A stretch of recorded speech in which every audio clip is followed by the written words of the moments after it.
So, good evening. Can you hear me okay? Great. Sorry to be late. By the end of these 5-week series, you'll know that there's no need to wait for anything because you can just practice, which that's what you were doing very nicely. Maybe I disturbed you. Once, many years ago, when I was kind of learning this practice, I was with a teacher who said, if you're waiting for something to happen, you miss the boat. Because his idea was you can always just show up for now, whatever that is. But I'm sorry to be late, and I'm out of the habit of teaching in the evening. I used to do this all the time before the pandemic, and this is the first time since the pandemic that I started this class that I started teaching in the evening. So I just out of habit, and I was busy at home with things. So here we are, the second week of this internal meditation class. And the second week, we talk about mindfulness of the body. And some people are challenged with their body right away when they practice meditation. Sooner or later, most people are challenged in some way with discomfort in the body.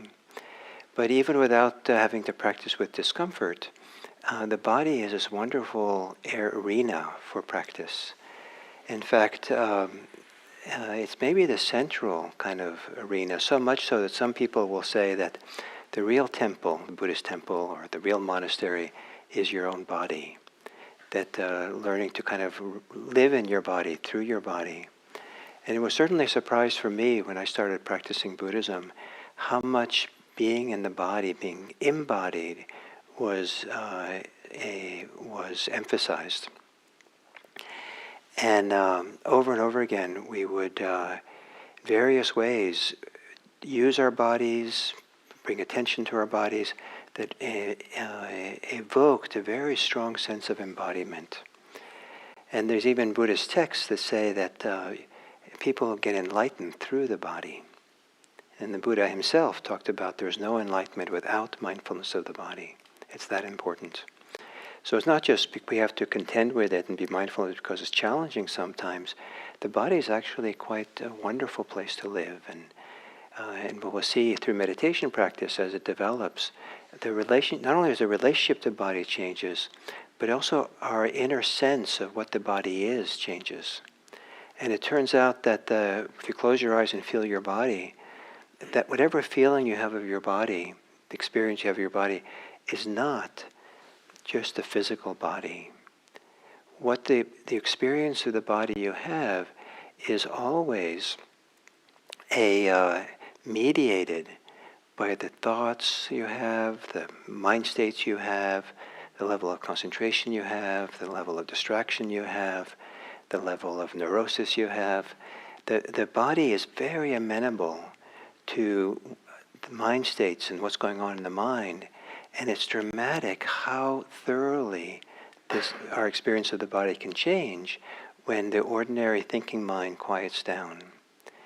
And there was a time in my early years where I had something I called my karmic body, which was the body of tension that I carry around all the time. And a lot of my sense of my body was the body was tense and held and all that.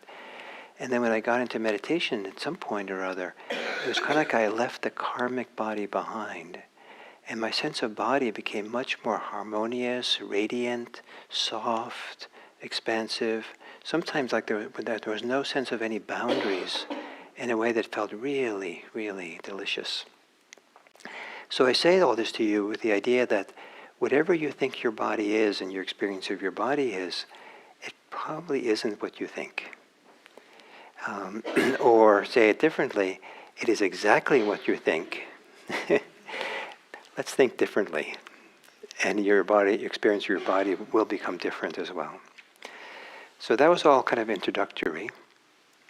For basic mindfulness practice, we are learning to bring mindfulness to the body, a form of attention where it is, we can be present for our body in a respectful, caring way, without being reactive to it, without shutting down or resisting what's happening, but learning how to bring a kind of balanced, open awareness to experiences in the body, so that rather than contracting or reacting, we actually are softening and relaxing with whatever is happening in the body. And so I think what's maybe nice to do is to start with an exercise that maybe will give you some feeling for what mindfulness of the body can be about before we apply it in a different way to how we do it in meditation. And that would be to first, just as you are, you don't have to change your posture if you don't want, but just close your eyes, being in a comfortable way.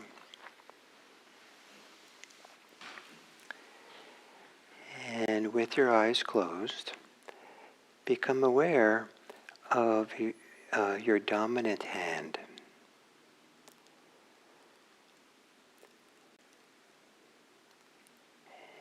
And feel the sensations you have in that hand. On the surface of the hand, the back of the hand, the palm of the hand, and the fingers.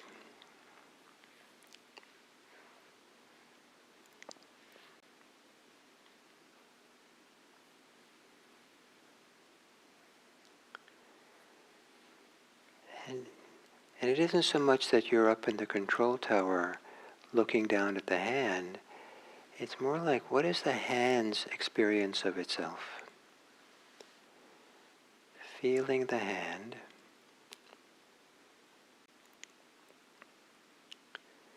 And the sensations of your hand. Do they radiate or pulse, or are they warm or cold, tingling, or any feelings of pleasant or unpleasant sensations in the hand?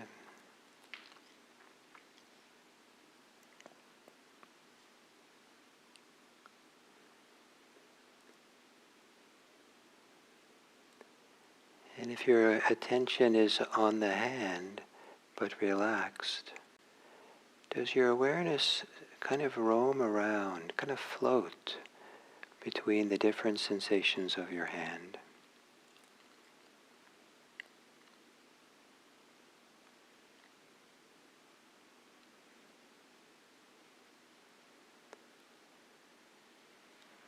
So the hand's experience of itself.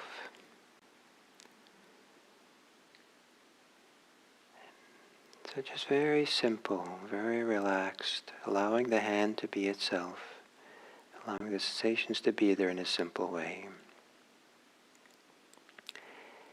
And then, with your eyes closed, why don't you think about your hand? You probably looked at your hand many times in your lifetime, and maybe you've thought about the things that are wrong with your hand. Maybe your fingers are too long or too stubby, too large, too small.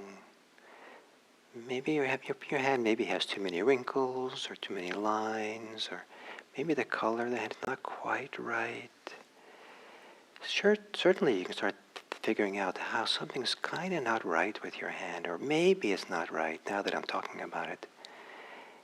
Wow. The hand.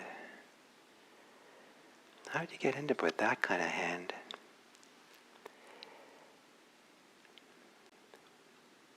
So this is bringing in here now thoughts and ideas, judgments about the hand.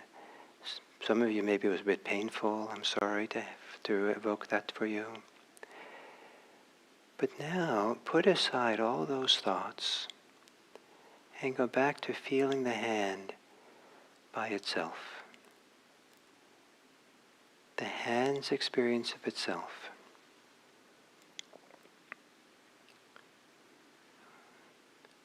Where the hand itself has no idea of how a hand should be.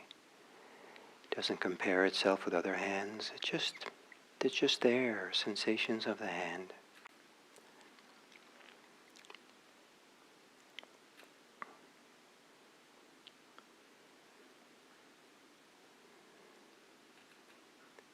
And for about a minute or two to maybe accompany your hand by breathing through it, breathing with it, allowing it to be itself, allowing it to be felt as you breathe along with it.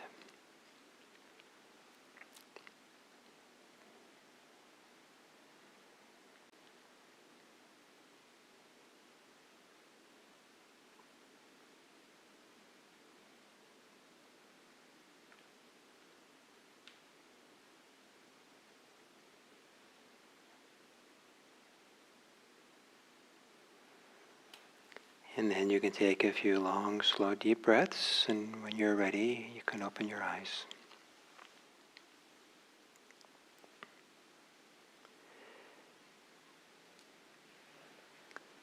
So, two different ways of experiencing your hand.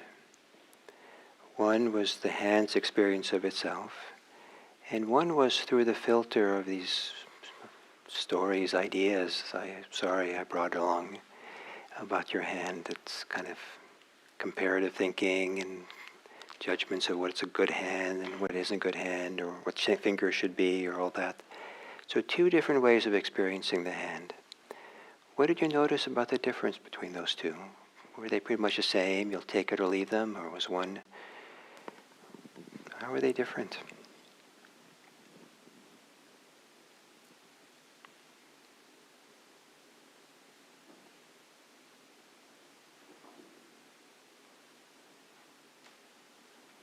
Nothing? Yes, please. When you're asking us to do the hand's experience of itself, I was mostly thinking about how it feels. How what? How it feels. Yeah.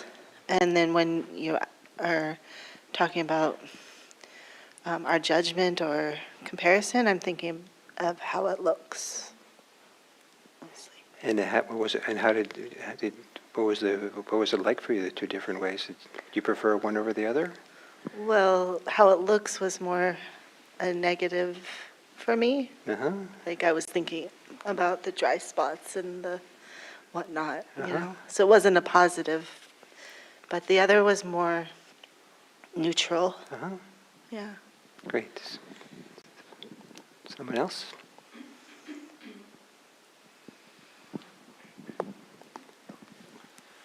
For me, one was a less busy experience than the other, and the other was more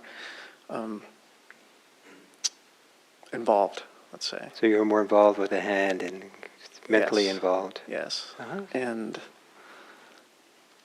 the latter is how I want to be. The latter is how I want to be and feel always. The latter being just feeling the hand. Receptive and coexisting with the hand, as opposed to being busy and thinking about selecting. it. Yeah. I wouldn't say it's positive or negative. They're different, but I prefer one feeling to the other. But why? Why prefer one over the other? Well, less busy, and from what I'm beginning to learn about Buddhism is it's a way of feeling freer. Great. That's very nice. Thank you. I saw another. Yes? Hi, sorry, I'm over here. Yeah, I felt the same way that you did, and that you did. I noticed it was hard to. I kept toggling back to my thoughts and then to the hand, and it was hard to like stay on the hand.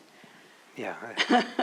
That's what I found was And challenging. was it even harder after I told you to think about your hand? Yeah, well, then I was starting to judge my hand and think about what it looks like exactly, rather than how it feels or.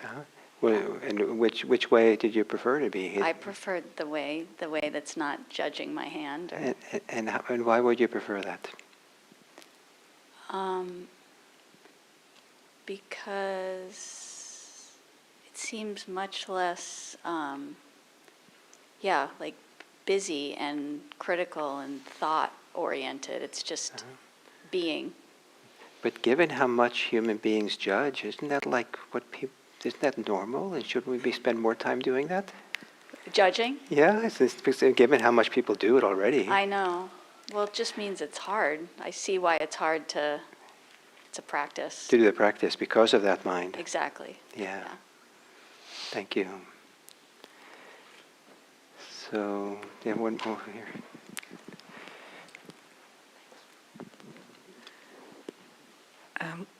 With the feeling of the hand, I felt life in me. I felt alive because it was full of sensations and energy.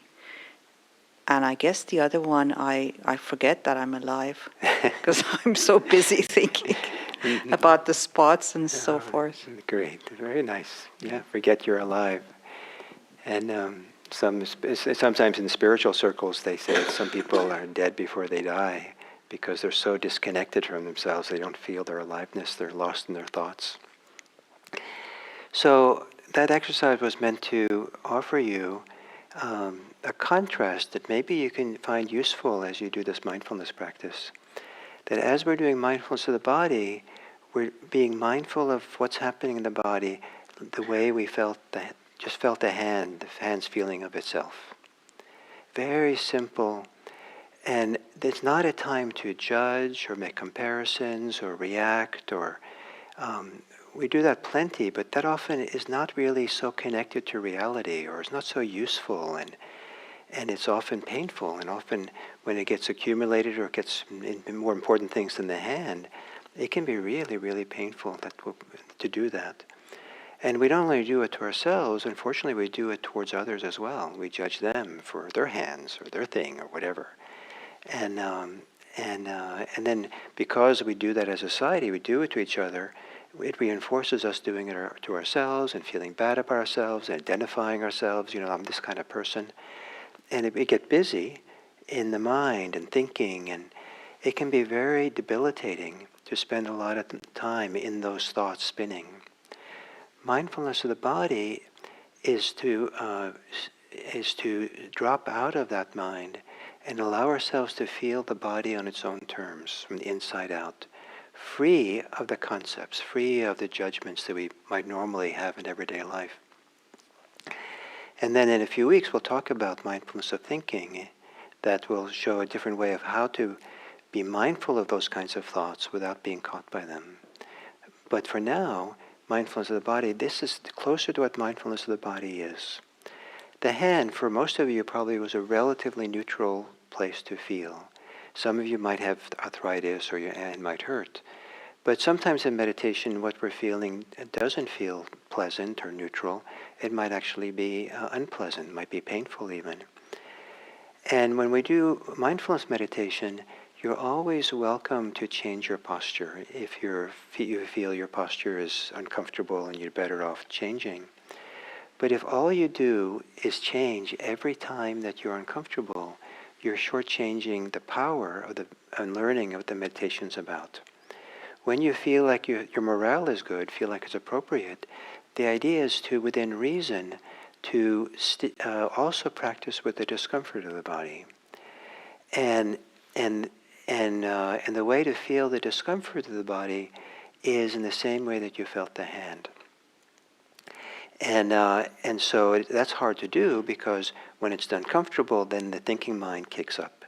And oh no, I need to go to the doctor and probably need to have my toes amputated and then how am I going to play, soccer and things will be hard and, I'm getting stressed now and I should probably I've heard the meditation can help me calm down and then you realize you are meditating. The mind spins out, right, so easily. But the idea is to learn how not to give in to that thinking mind and being able to feel the body on its own terms. And I like to believe that that's a very respectful thing to do for your body. That your body is not just, like I said before, just a hunk of flesh. It's not just a physical thing. The body is an integral part of who you are. It's part of your intelligence, your creativity. The body is an antenna that picks up the environment, picks up what's going on inside of you. You need your body. Your body is dynamic and engaged in life and the process of living in a very important way. And to leave the body behind by going up into judgments and thinking and fantasy, comparative thinking, is kind of to disconnect. And it's actually a little bit disrespectful for the innateness or the integral aspect of this body. So to drop down and feel the body, and even if it's uncomfortable, the art of it is how to discover, okay, my knee aches.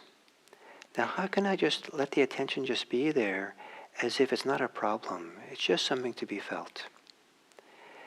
If you do feel it's a problem and feel like you're getting antsy or feel like something is wrong or you're afraid, by all means move your posture, change what you're doing. But sooner or later, what happens with people meditate, they realize that they're better off not moving so much. They realize that some of the reason they move is because of impatience, restlessness, because they feel like they have to call 911 because their foot has fallen asleep and there's all this excitement.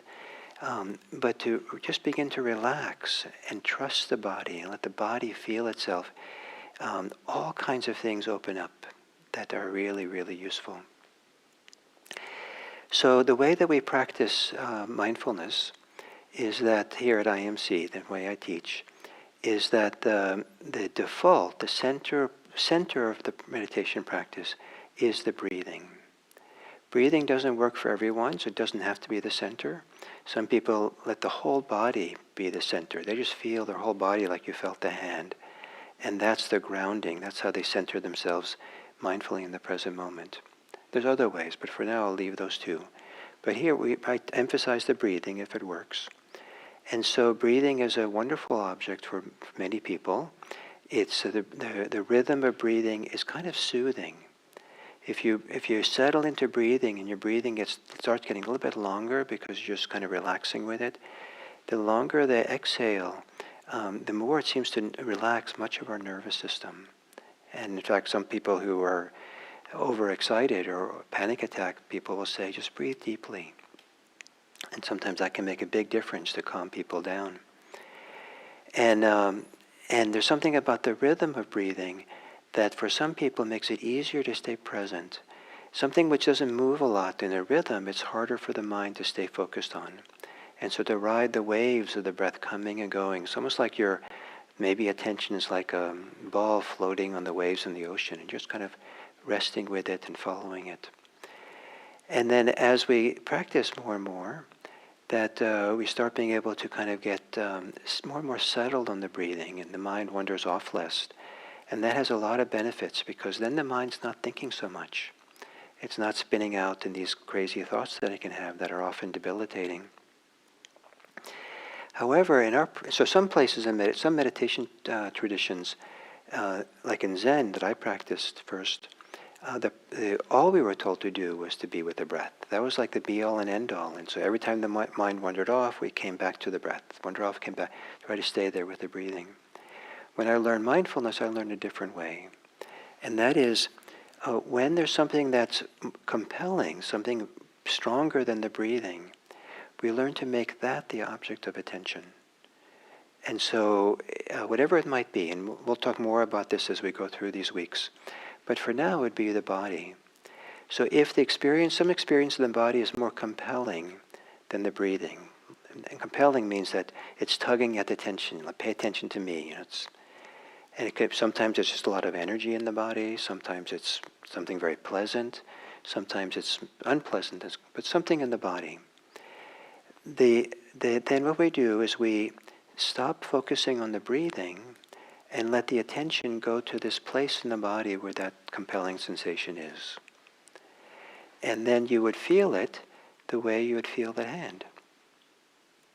Get to know it. Explore it. Let the attention, as if your awareness is a kind of very relaxed thing that kind of floats around in that area where that is. You just feel it. Feel how the body experiences that. As you do that, you might notice that you're reacting to it, or you're judging it, or you have ideas about it. This shouldn't be there, or this is great. And those are different. Those are the ideas. That's how the mind gets busy. And that's extra. So of course, the mind will do that. It's not like you can just turn the thinking switch off. But what we're trying to do is not to live in those thoughts. Let them recede to the background and live in the lived experience of the body, of the area you're feeling, until you feel more or less settled with it, like it's been acknowledged well enough. And maybe it's just 3 breaths. That's enough. Just feel it with 3 breaths, 4 breaths. Feel it for a while. Sometimes you might want to feel something for 5 minutes if it's really compelling. If you find hard to stay, like say your knee aches, and it's hard to stay there, some people find it helpful to imagine they're breathing with or breathing through that place in the body. And so the rhythm of breathing kind of gets related to that part of the body, and it's easier to stay there to feel it, be with it, sense it. After it's been acknowledged well enough or no longer compelling, then the practice is to come back to your breathing and continue with the breathing. Relax with the breathing. Relax on the exhale. Let go of your thinking mind on the exhale, and then until something else arises. And so it's kind of like the breathing's at the center. Something happens, you go out and visit it, and then you come back to the center. Something else happens, you go out to it, and you come back to the center, without any protests, without any complaining, without just one more thing to pay attention to. It has just as much value to feel, a warm tingling in your chest as it is to feel the breathing. It's just the next thing to be aware of.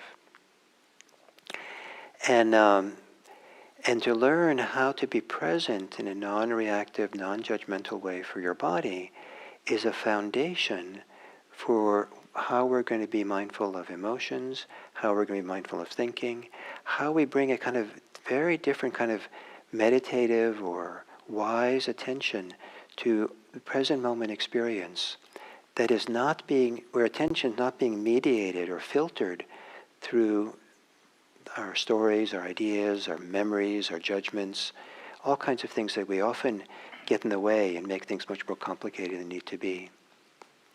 So that makes sense? Somewhat? Do you have any questions about that or anything you want to before we do a meditation?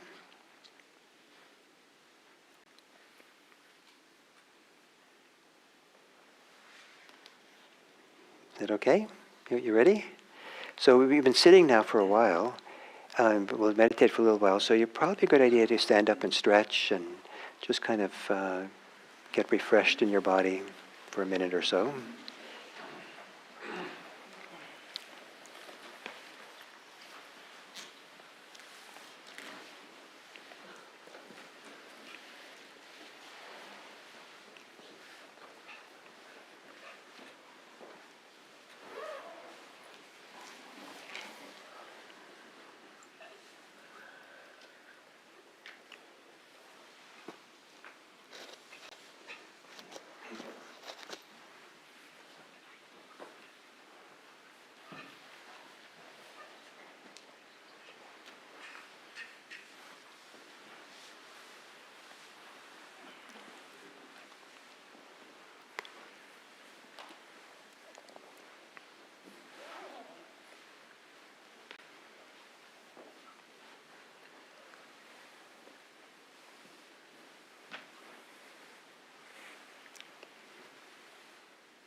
This way of including the body as part of the meditation, by when the body speaks up and it's more compelling, the sensations in your body, you turn to it and take that in this meditative way.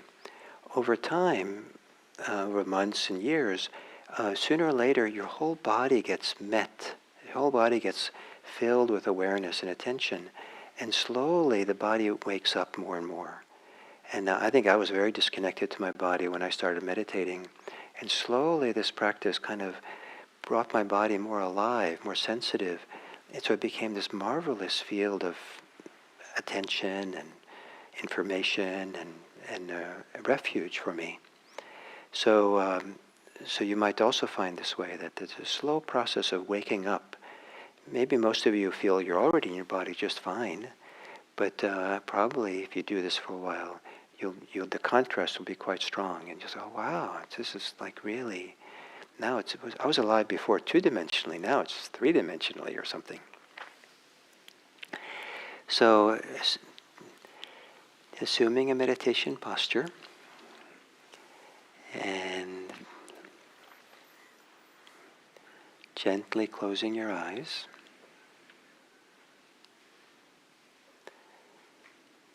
It's good to take a few minutes at the beginning to prepare yourself for meditation. And one way to do that is to take a few long, slow, deep breaths.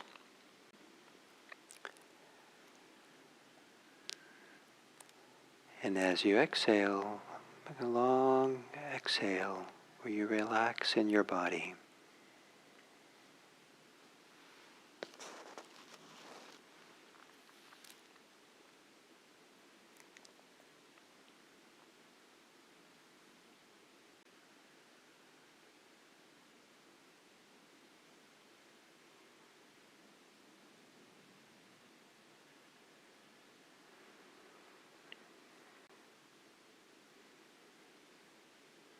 And then letting your breathing return to normal. And continue preparing for the meditation with a normal breath, with each exhale for a while, relaxing the holding in your body, tension in your body. Some people like to do it systematically, starting at maybe the forehead and the eyes, feeling what's there on the inhale, and softening the forehead and eyes as you exhale.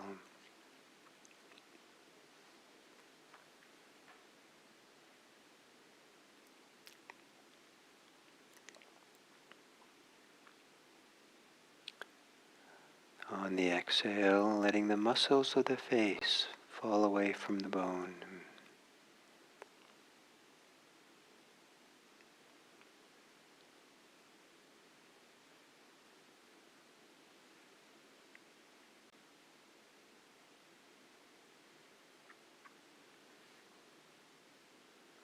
On the inhale, feeling your shoulders. On the exhale, relaxing the shoulders, softening.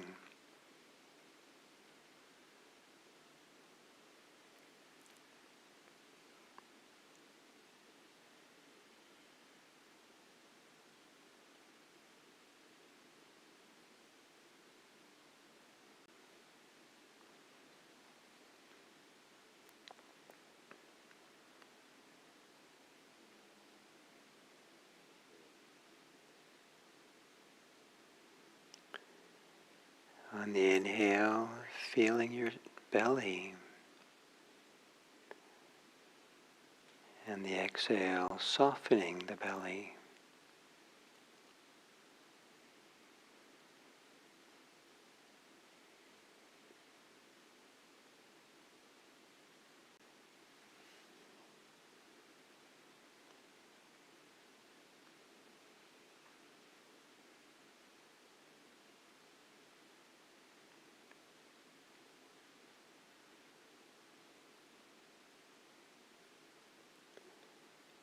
On the inhale, feeling some global sense of your whole body, whatever way is easy. And on the exhale, releasing the body, relaxing any way in which you brace yourself against life.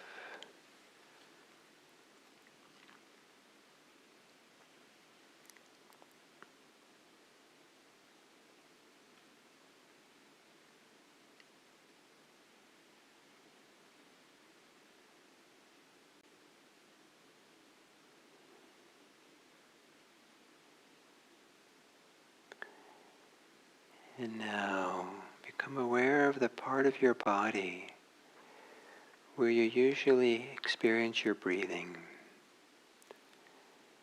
Some people feel it more in the belly moving, some people the chest, some people the air going in and out through the nostrils. Some people will feel all of them together in some global way. But whatever way where you feel the body's experience of breathing, in that area,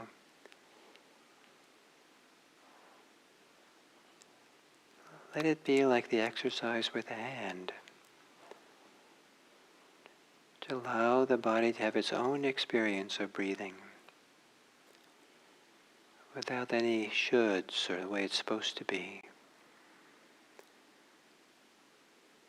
Doesn't matter if it's comfortable or uncomfortable for the purposes of the meditation.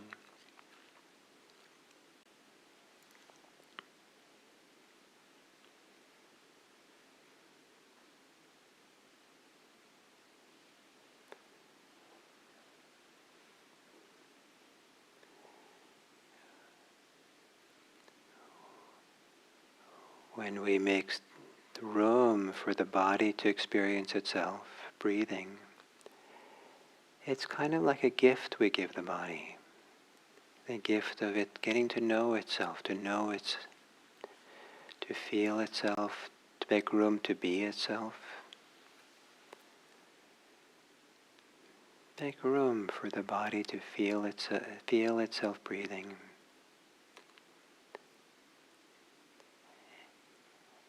And you floating on that experience.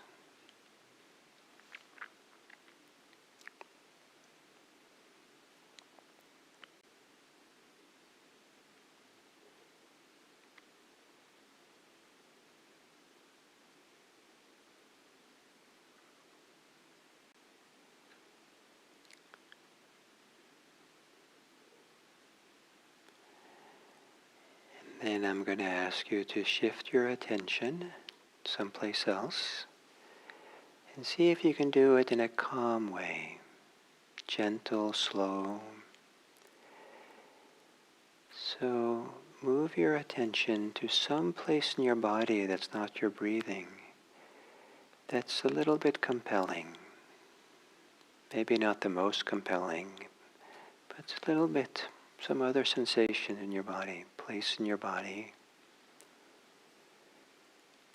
And like we did with the hand, let that part of the body know itself. Take time to know it.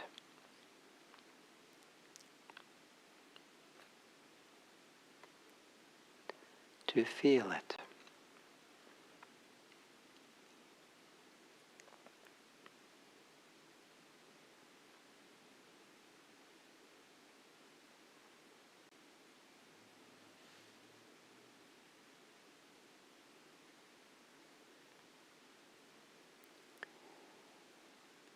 And then letting go of that place and returning to breathing. Feeling the physical sensations of your body as your body breathes.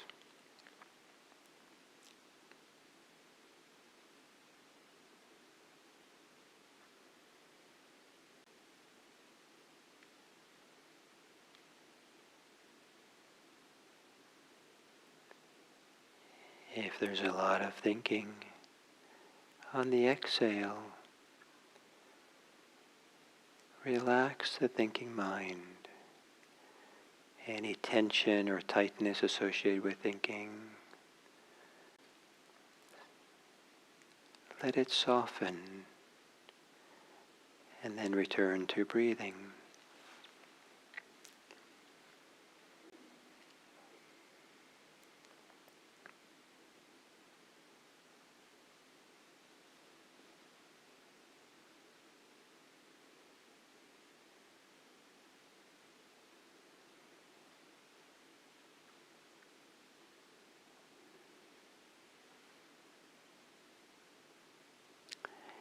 And now move your attention to what might be the strongest sensation in your body.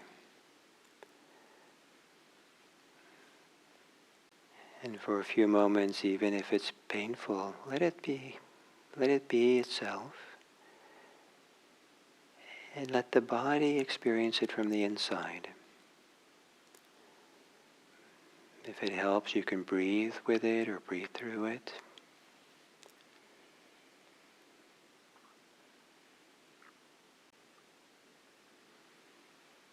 Giving the body the gift of feeling itself without the filter of your reactions and thoughts, judgments.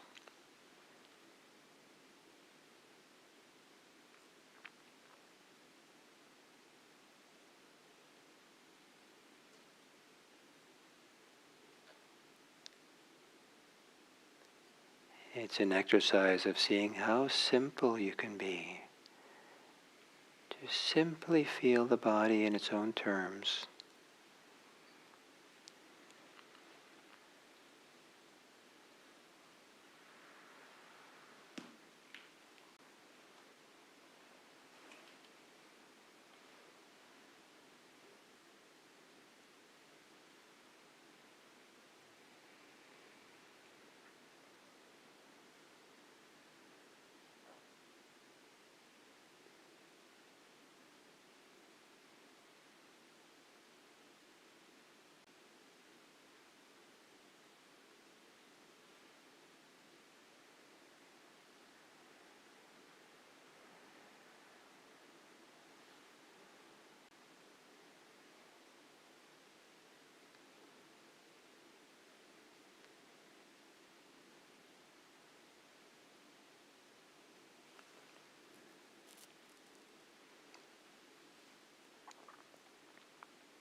And then returning to your breathing.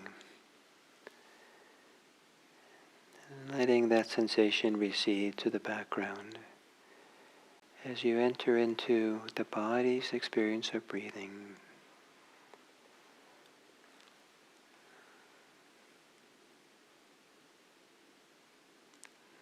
Knowing the rhythm of breathing in and breathing out.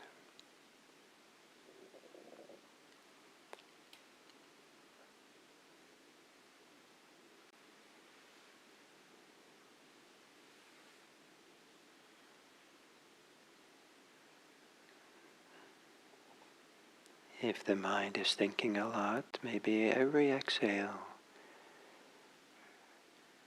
letting go of your thoughts, letting the thinking mind be quieter.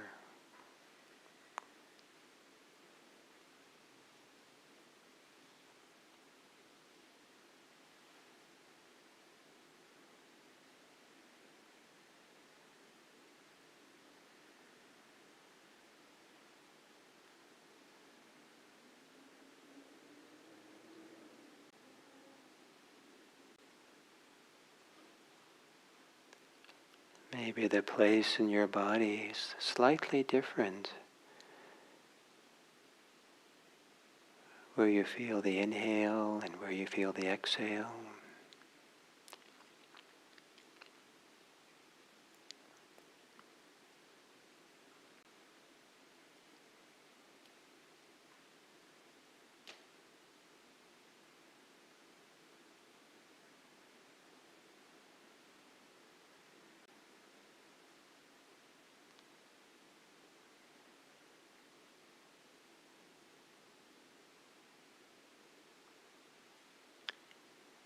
And if you find yourself easily distracted from doing this, there's nothing wrong with that. For doing mindfulness practice, it's all about just knowing what's happening. So knowing, oh, a lot of thinking.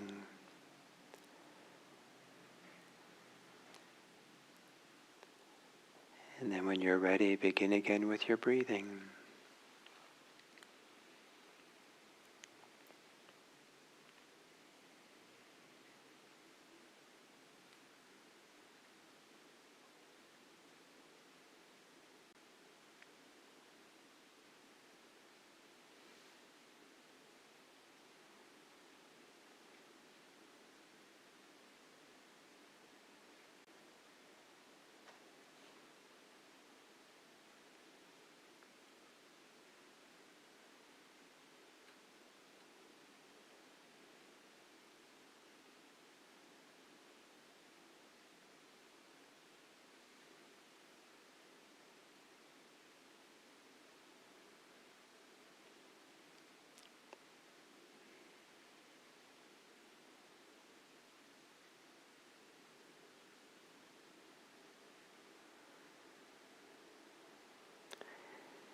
And then to end this meditation, you can take a few long, slow, deep breaths again and feel your body more fully, more widely.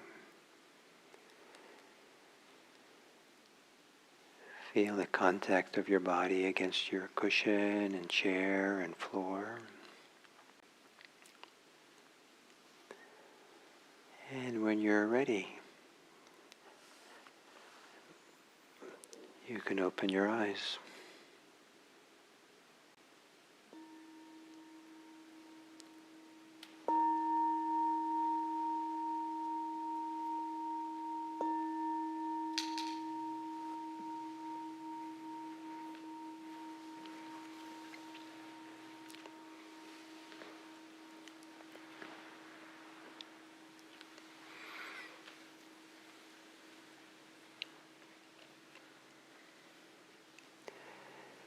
So there's a very strong, almost addictive force that exists in many people's minds to be thinking about all kinds of things.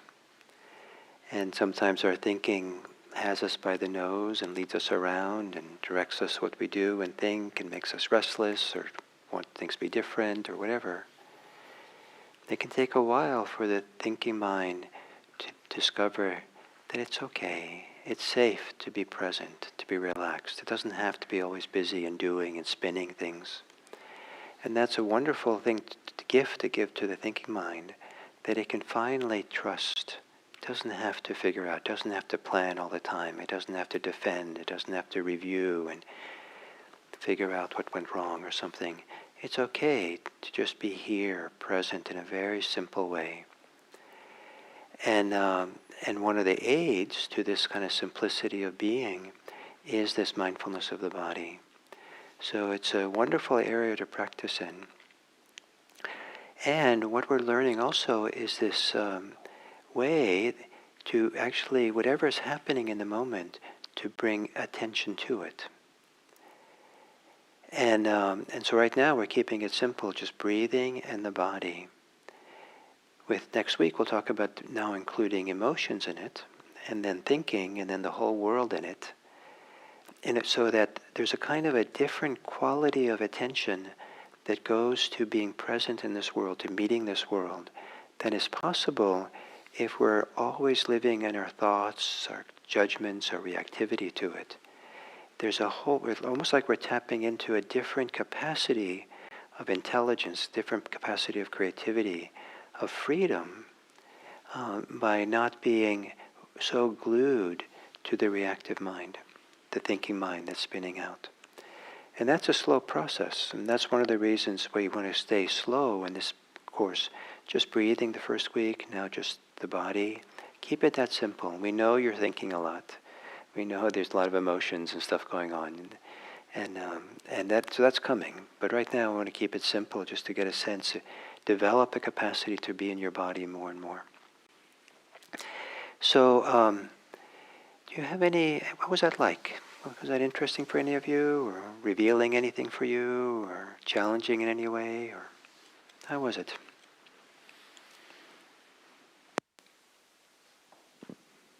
Sorry. I'm talking a lot because I'm new to this process, but can you hear it? Okay. I started feeling sad because my stomach hurts a lot, and I'm even kind of crying a little bit right now. And I think I am not comfortable sitting with, there's nothing I can do about it. Like, I've tried different things and it still hurts. So being like, sitting here and being with it kind of made me angry a little bit. And then I felt, I wanted to just get up and start walking around or do something, or lay down or do something because I know there's nothing I can do about it. So it's been going on for so long. Yeah. Well, certainly you're welcome to get up and walk around. You walk if you feel that's better for you. But there might be an interesting to discover a different way to be with discomfort. Right. When you can't do anything about it, even though you can't do anything about it, you are doing something. in relationship to it. You were not liking it. I was not liking it, yeah. 'cause And, it and hurts. probably a series of other things, Yeah. hating it, afraid of it, something. So you were doing something anyway, and some of those things are the way the gentleman talked about being busy. Some of those things are the reactivity of the mind, which is extra. And it's a marvelous thing that can happen for the body, for the pain, when we can be with pain without any reactivity. It's just pain.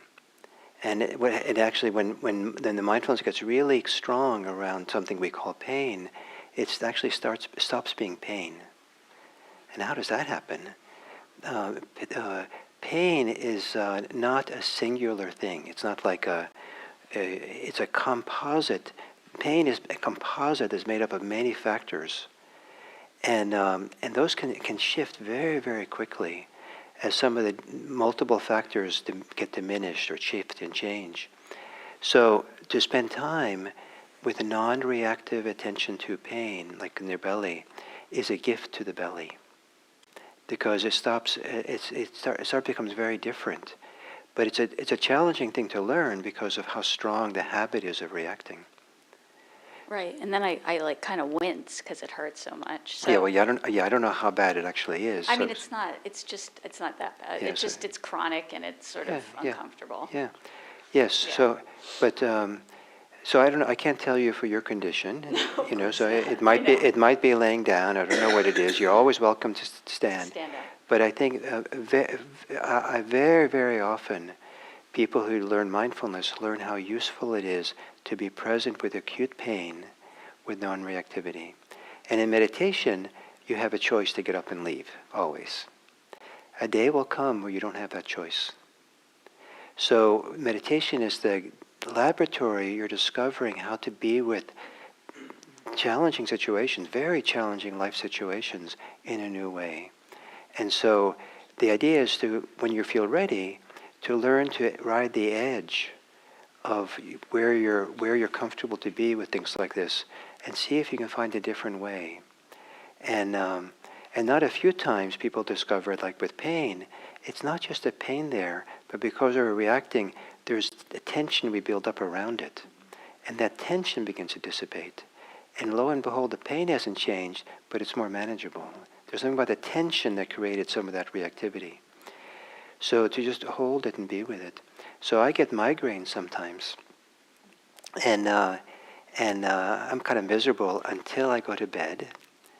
And I put the sheets over my head, lay on my side, and then I'm home, and I'm happy, because then what I do is I've learned to bring my attention right into the middle of the most intense pain, and if I put my attention right into intense pain, it stops being pain, and then my breathing relaxes, and I'm just there with it, and I'm comfortable. But I have to keep doing it, because if I get distracted and start thinking again and leave that spot, it starts hurting again. It's fascinating. And for me, I feel so lucky to have this capacity to just go there and be with it and hold it in this kind of way. So it's not easy to do what I'm saying, but that's kind of the direction we're pointing to here. Thank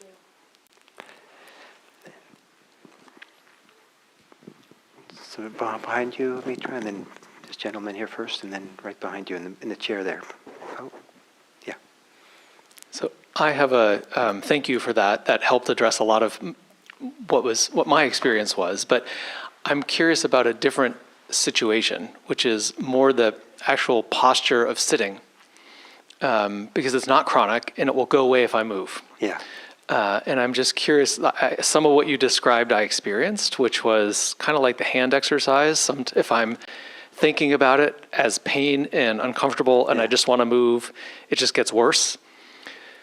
But if I can pay attention to the details of what it feels like there's some stretching or some pressure, or, it has a little bit more physical characteristic rather than the interpretation of pain. But I'm just curious about when it's about sitting. I mean, like you said, I can get up and walk away. So how do I sit with that? Do I just continue to sit and let it kind of practice the tolerance of the discomfort, or the shifting of the way I'm being with the discomfort? Well, two things. It's good to have a good meditation posture. So to get some really good instructions from a yoga teacher, and sometimes I give much more instructions on posture. I love to do that, and so you're aligned, and so you're not uncomfortable because of the posture. I mean, a little bit you have to because the muscles are stretching and getting tired, and some of it's just part of a yoga posture you're getting used to. But so it's good to kind of find a good posture, and people who meditate regularly, slowly, they find their posture, and it's really wonderful to, as a teacher, to watch people come as a newbie.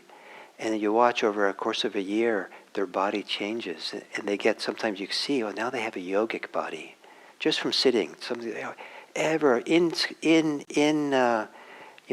perceptible shifts begin happening, and they kind of find, oh, okay, like this, and then after a year, like, wow, now the person's really there. And they feel the whole posture is like, they're here, in a nice way. So it's slowly, people tend to learn it and develop it. And then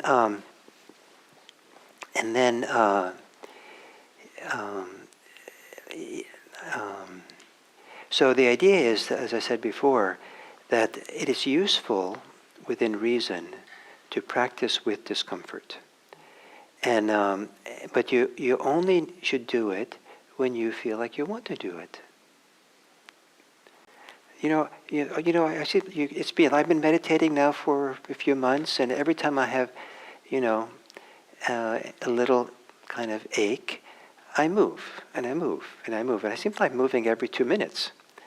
But I don't think I need to move as much. I'm interested in this thing Gil says, that maybe you should learn a different way to be with discomfort.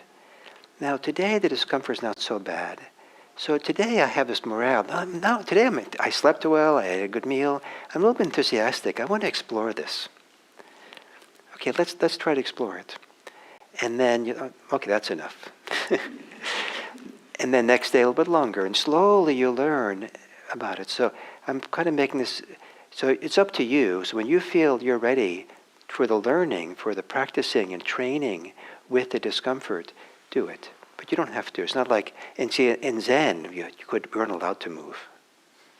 So I know about, don't move, just sit with the pain. And sometimes we literally had to sit for hours. I think the longest was like 3 or 4 hours. So it's a little bit masochistic. And that's not our school. But this is maybe a surprise for some of you that I'm talking about this, because meditation is associated with just relax, get some calm, relax, feel good, float on a cloud. That's good, that's great. But we're doing something much more important in addition, something much more useful here. And that is we're learning how to meet whatever challenges life brings us and find a way to be with it so we're not reactive. So we have a wise way, and I underscore the word wise, a wise way to stay with it, learn from it, find out what's going on, and maybe hold it with compassion, hold it with equanimity, hold it calmly. And that's a phenomenal life skill to learn. Because you might have a situation where the doctors have no pain medication for you. So it's okay. I know it. I've done this before, and I'll practice now with this. Or it's not physical pain, but maybe it's emotional pain. And so what I like to say is that Buddhism is a lot about learning to be free. But if you're only free when you're comfortable, you're not really free. So you have to learn that sooner or later how to work with discomfort. And I'm saying it's up to you when that point is. Make sense? Does that give you enough? Does that answer your question okay? It does. Okay, thank you. So I just want to express some appreciation for the teaching tonight and the chance to kind of practice. Can you lift it a little louder for me? I can also talk louder. I just have a very quiet voice. Yeah. If I put my hearing aids in, then I'm even speak softer because I hear my voice. And so I have such a soft voice to begin with, so I apologize if some of you are straining. We can turn my voice up, my things up too.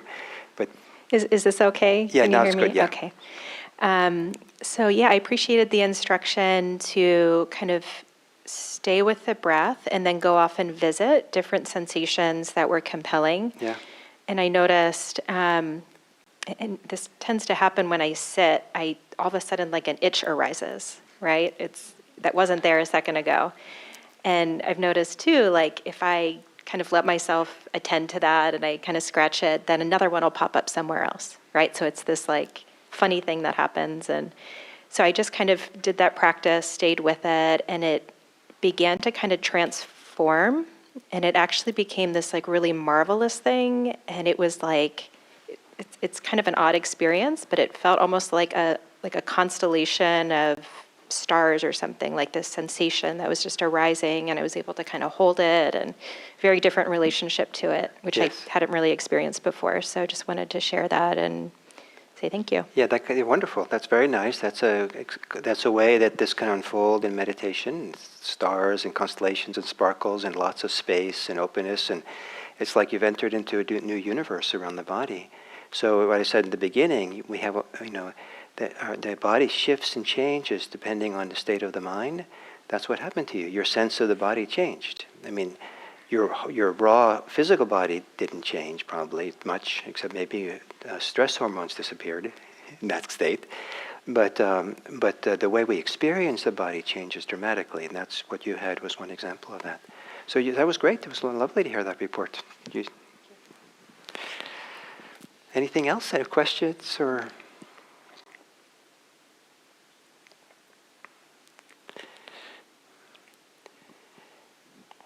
So, if I'll tell you a story that you might know, this is a famous Buddhist kind of simile. So there was the Buddha was sitting with a group of people like you, and he asked them a question. He said, if an archer comes along with a bow and arrow and strikes you, shoots you with an arrow, will that hurt you? And they said, yeah. And he said, well, if he comes along and shoots you with a second arrow, will that hurt even more? Oh yeah, getting 2 arrows hurts more than having 1. And then the Buddha said, well, life brings you the first arrow. You shoot the second arrow. So, for example, if I'm walking down the sidewalk here and I trip and maybe fall and scrape my knee, well, that's just life. That happens. That's the first arrow. But it's right in front of IMC, and you all see me, and I'm a mindfulness teacher who's supposed to pay attention, be present. This is like an embarrassment. I'm just like a mess, and I'm afraid, I'm angry that I got seen, angry at you for seeing me. I'm just shooting arrows left and right. Sometimes you just let it be the first arrow. Oh, I tripped, I scraped my knee, it hurts. I don't have to add anything to it anymore. We add a lot of second arrows. So when there's sitting in meditation, sometimes you can see it. There's something happens in meditation that's uncomfortable, maybe pain in the body, and then you might see the second arrows. Maybe you're upset with yourself. Maybe you're upset with the teacher giving those instructions.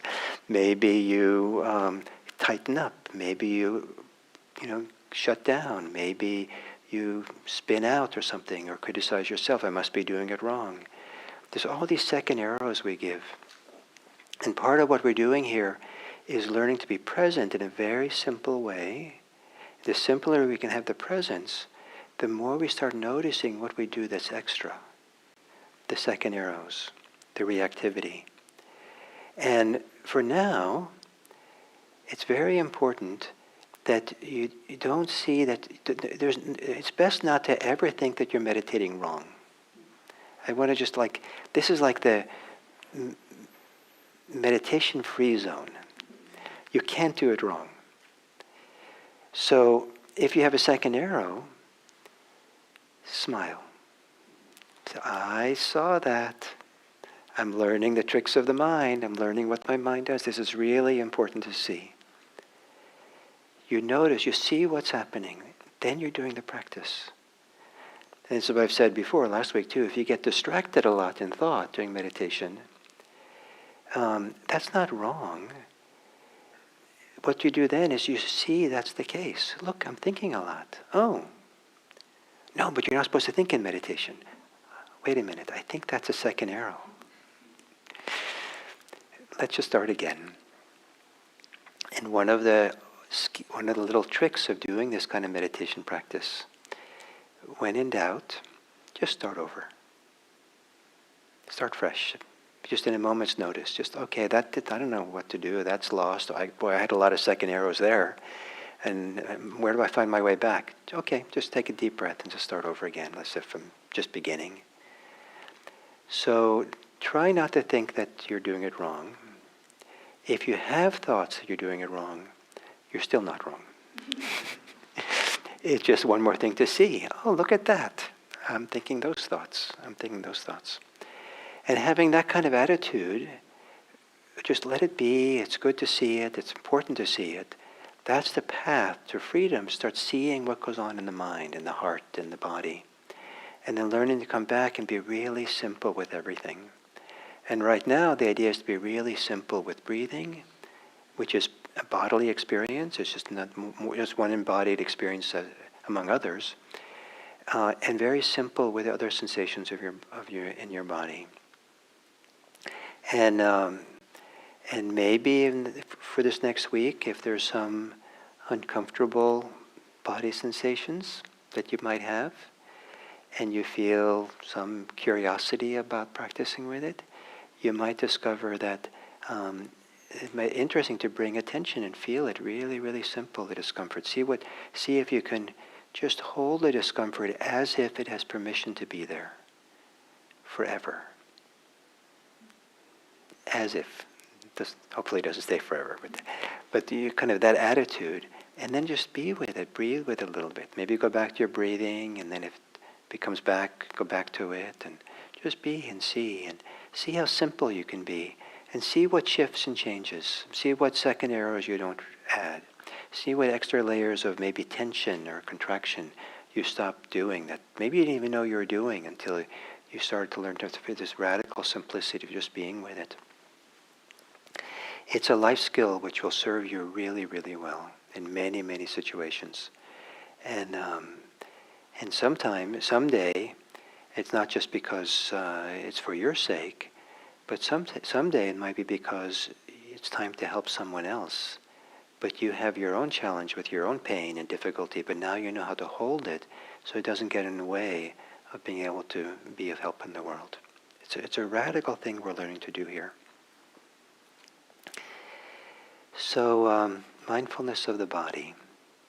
If you want to explore this topic more over the course of this week, certainly just make your body be the book. Some people ask me sometimes, and maybe I irritate them by my answer. They ask me, do you have a book to recommend on Buddhism, or a book I should read? And I said, yeah, the book of your body. Everything you need to know about Buddhism is found by attention to the body. It's that profound.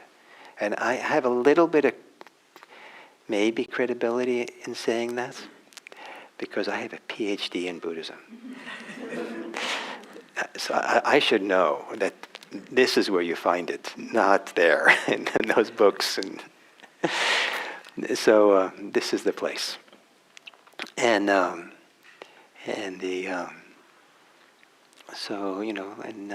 also it might shift your relationship to your body. I think you all know that in this country of ours, maybe much of the world, but certainly in this country, the amount of suffering people experience about their body. Their body is too much this, not enough that. So, the amount of suffering goes on around is huge. Huge. A lot of it has to do with comparative thinking, reactive thinking, judgments, acquired ideas that we take in from outside, internalize them. And then people make a fortune on on these crazy ideas we have about the body that we're sometimes told that it's supposed to be this way. And the more they can get you upset about your body, the more they can sell you, or something. there is, maybe none of you are doing this, but it's a lot going on. So this shift from the thinking, comparing, judging mind to just feeling and allowing your body its life, to allowing it to be itself. Your body is probably a lot happier usually than you are. And your body is probably a lot happier with itself than you are. Give your body the gift of letting it be itself without the burden of all these heavy judgments that people have. It's a radical thing. And in some ways, it's maybe a political thing to do that in this country because of so much, the society is so complicated around it. The good politics, to just trust your body and feel it and be with it in a simple way. Learn that. And you might save a lot of money and a lot of anxiety or something, angst. Your body will love you. The body is great. And it's one of the, I think people who do this practice really generally come to treasure their body, love their body, treat it with a lot of respect and care, and becomes a really good partnership. With any partnership, sometimes there's challenges. So thank you for being here, and sorry to being late. I'll try not to do it again. Next week I'll be here, but I'm coming up from Santa Cruz next week because I'm teaching a retreat next week down there.